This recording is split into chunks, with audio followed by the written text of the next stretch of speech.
who's not going to want to participate in an opportunity where the risk is very low, the rewards are very great, and it's incredibly impactful and positive for the economic environment that we're in right now?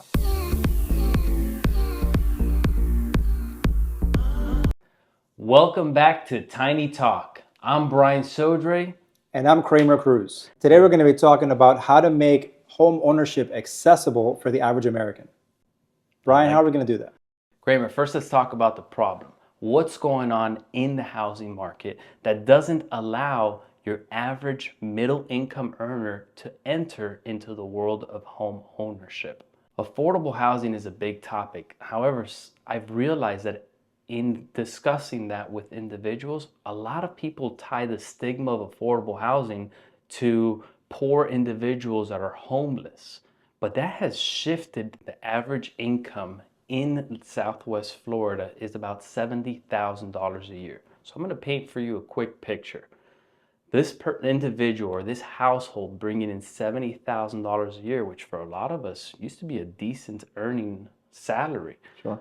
Nowadays, if they have $70,000 and they have $750 a month that goes towards debt, in that scenario, this individual with just a $5,000 down payment can only afford a $215,000 house. What houses have you seen on the market under $250,000 now? I mean, I don't even know if you can get a mobile home for that price. That's typically what you see. Mobile homes, wood frame structures, or really outdated houses that need renovations, which a lot of people don't have the money to set aside to do that. So what are some alternative options?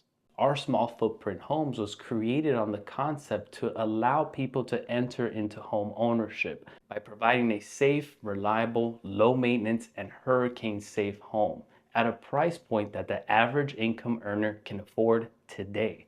So now what's currently happening? I often get hundreds of inquiries a month about our concept, about our models. People that want to purchase it because they love the opportunity to enter into the world of home ownership. Their only options right now, based on our current business model, is they have to get a construction loan. We'll help them purchase the land, we'll help them prepare the site, we'll build their home, but they have to get a construction loan. In this construction loan, one of the requirements is that they have to bring in 20% down payment. Now, what does that equate to? If we have a 750 square foot house, which is one of our models, 3 bedrooms, 2 bathrooms, 3D concrete printed, it runs for about $250,000 all inclusive. In that scenario, this customer needs to bring in to the closing table about $50,000. Most people don't have that available. Sure, that's right. So one of the things that we decided to do was to offer an opportunity to investors to help these folks get into their affordable houses, right? While also being able to earn a great return, which is actually backed by financing that's already approved, right? Or will be approved, or we have an in-house financing program also now that we're rolling out, right? Right. So we want to offer in-house financing to our customers that require them to bring in low down payments, no income verification, and no credit check. That way there's a low barrier to the entry point to get into home ownership. Isn't that exciting? No income verification, no credit checks. They get to get in, get the home they want, they get to own it. That's a huge deal. And especially in today's economy with the way things are going, I can't imagine who's not going to want to jump on that. I think a lot of people can save $5,000 relatively quick to have the opportunity to be a homeowner. Wouldn't you agree? Of course, they have it on a credit card. You can pay for things. People may not know this, but you can buy homes with a credit card. People have done it, right? You can put your down payment for a car with a credit card. There's a lot of people who have $5,000 on a credit card. So with just $5,000, they can get in and get their home started, right? They can get new construction. It's brand new. They don't have to worry about having to replace certain things, for the first couple of years. It's a huge opportunity for everyone, not just the new homeowner, but even the investors, as we mentioned. So let's talk about what is the opportunity for the investors themselves to open up this market to the masses, which right now, I would presume that it's anywhere between 50 to 70% of people that would love the opportunity to own a home and they just can't based on national averages and even here in Southwest Florida. What's the benefit to the investor to open up the playing field? Generally, investors, whenever they hear the term affordable housing, they tend to run away because they've tried and seen that there hasn't really been much money in it for them to go down that path. Right. In this particular case, because we're not discussing active investors, these are passive investors who are putting their money to work through Miniopolis, right? Right. And helping these people get into their new homes. The opportunity for them is actually twofold. We have short-term notes, right, where they can do 6 to 12 months and get a 10% rate of return, again, backed by the in-house financing that's already happening either through Minneapolis or through the construction loan that the home buyer is getting. Or the second option is that they can stay with us a little bit longer term, right? Their returns will be higher, be different, and we can discuss that. But they can stay with us up to 2 to 3 years, keep their investment in, keep their money working. It would be an equity share at that point, so the returns are much better, right?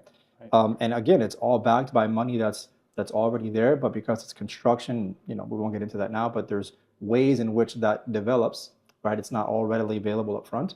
They get to know that not only are they doing a good thing, but they're also getting a great return in a much lower risk environment, investing environment. Talking about doing a good thing, I consider this to be impact investing, where you're not only making money, but you're also giving back to the community. Right. Over the last few years, we've moved into, call it a society that is much more conscious, right, about the environment and about the impact of our behavior on the environment. And corporations, as we know, with the Going Green initiative and all that kind of thing, people are much more mindful of being able to do better so that we can stay around. The human race wants to live, right? Yeah. And so, in this particular case, bringing affordable housing to people, that is, in fact, creating sustainability of human life, right? Because otherwise, folks, listen, let's be honest, the more costly it gets to live, the less people will be able to live if they can't afford the cost. And the inevitability of that is death. And if we can keep it moving in a direction where we can keep people sheltered, that's going to go a long way. I think it provides so many benefits to an economy as a whole. It'll give more upside to people's lives, something that they can look forward to. I think any person who's been successful in their lifetime has at one point or another been involved in real estate. And that's been a big factor in how they made money. Whether it was their own primary home and they sold it and they cashed out on that equity and they were able to start that business, it changed their lives forever. And we want to give that opportunity back to the people so they themselves can see, feel, and experience that. That's right. Because at the end of the day, the asset that they're building, even though it is a tiny home by comparison, it is still going to be a real property. It's not on wheels. It's not a mobile home. It is still going to benefit from the natural appreciation that happens in the market, right? So not only are we helping them create longevity and sustainability for their life, but also their economic life as well. Because down the road, if they wanted to sell that home or refinance it, they will be receiving a higher value for it than they would be getting it for right now, especially as these homes become more popular. Exactly. And that's the current obstacles right now. People just don't know about it. They don't understand that square footage. They don't know how it feels, how it looks.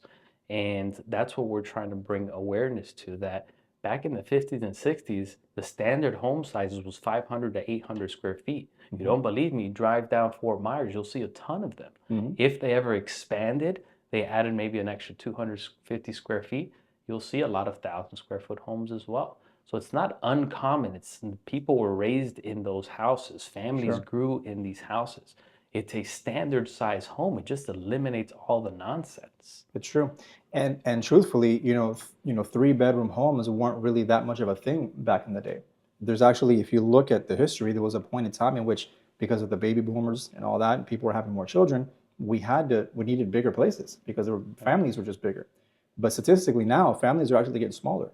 In fact, I heard a statistic recently that generally the more money a household makes, the less likelihood they are to have children. And today there are more people making more money than there ever have been. Right. So there's a correlation there as well, right? I agree. So now these investors, what can they do to be involved, to be an impact investor? What can they do right now to help this sector of housing? Well, the first thing they can do is get informed, right? And the way they can do that is through reaching out to us, either Miniopolis or Flipworks, right? They can go to our websites, miniopolisbuilders.com or flipworksllc.com, send us a message, let us know they're interested in learning more, and we'll get right back to them, schedule a meeting, and we'll go over all the information. Now, who else can be part of this to help raise awareness and at the same time maybe make a little extra money?